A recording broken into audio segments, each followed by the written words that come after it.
ഹബീബി, നമ്മുടെ all India van ലൈഫിൻ്റെ 3-ാം ദിവസമാണ് ഇന്ന്. നമ്മളിപ്പോൾ എത്തിയിരിക്കുന്നത് കടുവയിൽ മക്കാമിലാണ്. കല്ലമ്പലത്തിൻ്റെയും ആറ്റിങ്ങലിൻ്റെയും ഇടയിൽ ദേശീയപാതയോട് ചേർന്ന് സ്ഥിതി ചെയ്യുന്ന ഒരു മക്കാമാണ് കടുവയിൽ.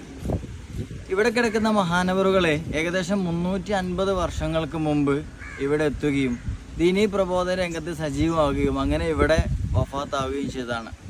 ഈ കടുവയിൽ മക്കാം എന്ന് ഇതിന് പേര് വരാൻ കാരണം, കടുവയിൽ തങ്ങൾ എന്നാണ് നാട്ടുകാരൊക്കെ വിളിക്കാറുള്ളത്. അങ്ങനെ പേര് വരാൻ കാരണം ഇത് ഈ ഒരു പ്രദേശം എന്ന് പറഞ്ഞാൽ ഒരു വനപ്രദേശമായിരുന്നു, കാട് മൂടിക്കിടക്കുന്ന ഒരു സ്ഥലമായിരുന്നു, ധാരാളം വന്യജീവികളൊക്കെ ഉണ്ടായിരുന്നു. അപ്പോൾ മഹാനവറുകൾ കടുവയുടെ പുറത്താണ് യാത്ര ചെയ്യാറ് എന്നുള്ളതാണ് പറയപ്പെടുന്നത്. അറേബ്യയിൽ നിന്ന് മഹാനവറുകൾ ഇവിടെ എത്തി ദീനീ പ്രബോധന രംഗത്ത് സജീവമാവുകയും അങ്ങനെ ഇവിടെ അന്ത്യവിശ്രമം കൊള്ളുകയാണ് ചെയ്യുന്നത്.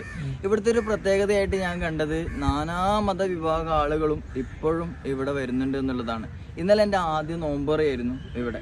ആ നോമ്പ് തുറക്ക് പോലും നമ്മുടെ നാട്ടിൽ സമൂഹ നോമ്പുറ എന്നൊക്കെ ഒരു നോമ്പുറയൊക്കെ ഉണ്ടായാൽ എല്ലാ ദിവസവും ഇവിടെ ഒരു സമൂഹ നോമ്പുറയാണ് നമുക്ക് കാണാൻ പറ്റുക. അപ്പോൾ തീർച്ചയായിട്ടും നിങ്ങൾ ഓരോരുത്തരും ഇവിടെ വരണം, ഇവിടെ സിയാറത്ത് ചെയ്യണം.